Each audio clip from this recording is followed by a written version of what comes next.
কিরে লিটু, তুই এই ভিখারিটাকে নিয়ে কোথায় যাচ্ছিস? ম্যাডাম, ওনারা নিয়ে আমি আপনার ঘরের বাড়ির দিকে যাইতেছি। হোয়াট? এই ফকিন্নিটাকে নিয়ে পার্টিতে গেলে পার্টিটা তো পুরাই নষ্ট হয়ে যাবে। সেটাই তো লিটু, তুই কি জানিস না আজকে তোর স্যারের বার্থডে পার্টি, আর তুই বার্থডে পার্টিতে নাকি এরকম একটা ফকির বাচ্চাকে ভিতরে নিয়ে যাচ্ছিস? আমার কোনো দোষ নাই ম্যাডাম। স্যার কইলো স্টেশন থেকে এই লোকটারে নিয়ে বাড়িতে নিয়ে যাইতে, আর তার জন্যই তো আমি ওনারে নিয়ে আপনাকে বাড়িতে যাইতেছি। এই তোর স্যার বলবে আর তোর এই ভিখারির বাচ্চাটাকে নিয়ে আসতে হবে? কেন নিয়ে এসেছিস? এই ভিখারির বাচ্চাটাকে দেখে না আমার গা এখনই ঘিন ঘিন করছে। এই ছোট লোকটাকে দেখে তো আমার বমি আসছে। হ্যাঁ, একদম ঠিক বলেছিস, আমারও না বমি চলে আসছে। এই তুই একটা কাজ কর, এই ভিখারির বাচ্চাটাকে এখনই যেখান থেকে নিয়ে এসেছিস সেখানে দিয়ে আয়, যা। মা, তুমি কাঠা, তুমি আমারে এইভাবে কথা কইতাছ? এই ছোট লোকের বাচ্চা, চুপ কর, একদম কথা বলবি না। তোর সাথে আর কেমন কথা বলবো? হ্যাঁ, তোর মতো ছোট লোকের সাথে না এ ধরনের কথা বলাই উচিত। তোকে তো দেখে আমার গা একদম ঘিন ঘিন করছে, আবার তার উপরে মুখে মুখে কথা বলছিস। আর আমি তো এটাই বুঝতে পারছি না রাসেল কেন এই ভিখারির বাচ্চাটাকে পার্টিতে আসতে বললো। কেন আসতে বলেছে বুঝছিস না? হয়তো রাস্তায় কোথাও টাকা চেয়েছে, এর কারণে বাসা আসতে বলেছে। হ্যাঁ, তুই ঠিকই বলেছিস, সেজন্যই হয়তো বা এসেছে। ও কি ভেবেছে যে রাসেল ওকে নিয়ে এসেছে সেজন্য ওকে আমি বসিয়ে বসিয়ে খাওয়াবো? কোনো দিনও না। কি রে লিটু, তোকে কখন থেকে কি বলছি, তোর কথা কি কানে যাচ্ছে না? বলছি না এই ভিখারির বাচ্চাটাকে যেখান থেকে নিয়ে এসেছিস সেখানে ধাক্কা দিয়ে ফেলে দিয়া। দেখো মা, এত অহংকার কইরো না, অহংকার কিন্তু পতনের মূল। দেখেছিস দোস্ত, তোকে অহংকারী বললো। সেটাই তো দেখছি, এই ভিখারির বাচ্চাটার মুখে অনেক বড় বড় কথা ফুটেছে।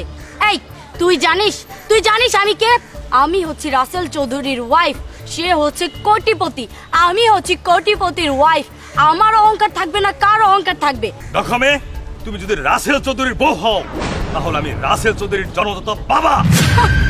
দেখ ও কি বলছে এসব, ও নাকি আমার হাজবেন্ডের বাবা। তোর মতো ভিখারি আমার হাজবেন্ডের বাবা হবে সেটা আমার বিশ্বাস করতে হবে?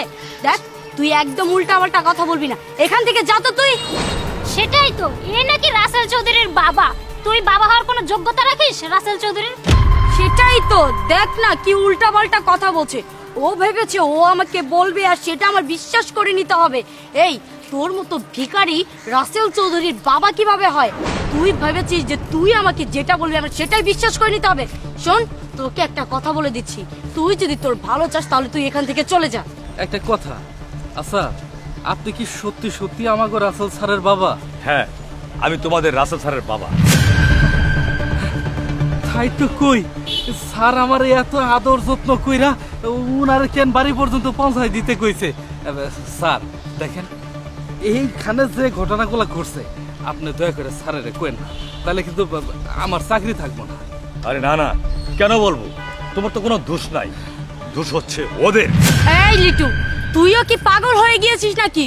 এটা নয় রাস্তার একটা ফকির মূর্খ, তুই তো শিক্ষিত, তুই কেন এসব উল্টাপাল্টা কথা বলছিস?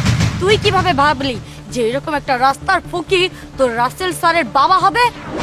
হ্যাঁ, উনি আমার জন্মদাতা পিতা। কারো কোনো সমস্যা আছে? রাসেল, তুমি এখানে আচ্ছা বাদ দাও এসব কথা। তুমি এসব কি বলছো? এই রাস্তার ফকিরটা তোমার বাবা মানে? তুমি কি আমার সাথে মজা করছো? না, আমি কোনো মজা করছি না, আমি যা বলছি সিরিয়াসলি বলছি। উনি হচ্ছেন আমার বাবা। আচ্ছা বাবা, আসতে তোমার কোনো সমস্যা হয়নি তো? না বাবা, আমার আসতে কোনো সমস্যা হয় নাই। সমস্যা হয়েছে তোর বইয়ের, আমার মতো লোককে শ্বশুর বলে মানতে। হ্যাঁ, সেটা আমিও বুঝতে পেরেছি, কারণ এখানে তো আমি মাত্র আসিনি, অনেকক্ষণ আগে এসেছি।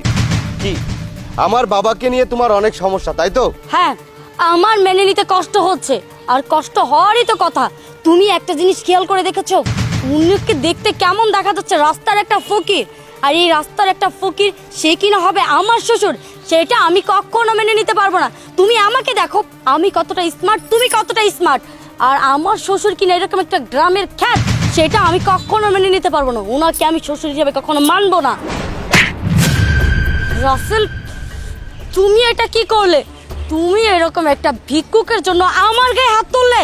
হ্যাঁ, থাপ্পড় মেরেছি, তাতে কি হয়েছে? তুমি এরকম রাস্তার মধ্যে সবার সামনে আমার গায়ে হাত তুলেছো, তাই না? ঠিক আছে, তুমি আমার গায়ে হাত তুলেছো না?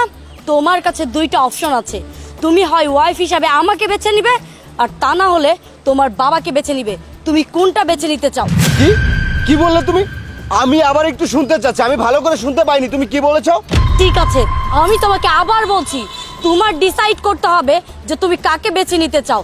তুমি কি আমাকে ওয়াইফ হিসেবে বেছে নিতে চাও নাকি ওনাকে বাবা হিসেবে বেছে নেবে? হোয়াট? তুমি আমাকে অপশন দিচ্ছ? আমার কোনো অপশন লাগবে না, আমি তোমাকে সাফ সাফ বলে দিচ্ছি, আমি আমার বাবাকে চাই। শুধু তোমার ক্ষেত্রে না, এই দুনিয়া একদিকে থাকবে, আমি আরেক দিকে আমার বাবাকে চাই। আমি আমার বাবার জন্য তোমার মতো হাজারো সুন্দরী মেয়েকে ছাড়তে পারি। আমার বাবা আমার জন্য কি করেছে তুমি কি জানো? কিচ্ছু জানো না। যদি জানতে তাহলে এই সমস্ত কথা কখনোই বলতে না। আরে আমার বাবা আমার জন্য কত কষ্ট করেছে সেটা আমি জানি। ছোট থেকে আমাকে লালন পালন করেছে, নিজে না খেয়ে আমাকে খাইয়েছে, নিজে ভালো পোশাক পরে নিয়ে আমাকে পরিয়েছে, আরে আমাকে লেখাপড়া করিয়ে মানুষের মতো মানুষ করেছে। এই যে আমাকে দেখছো না তুমি, সেটা আমার বাবা আমাকে বানিয়েছে। আর সেই বাবাকে তুমি ছাড়তে বলো? আরে তুমি কেন, সারা দুনিয়া ছেড়ে দেবো, তাও বাবাকে আমি ছাড়বো না। আর হ্যাঁ, তুমি যেহেতু অপশন দিয়েই ফেলেছো, তোমাকে আমি বলে দিচ্ছি, দরকার হয় আমি তোমাকে ডিভোর্স দিয়ে দিব। বাবা চলো।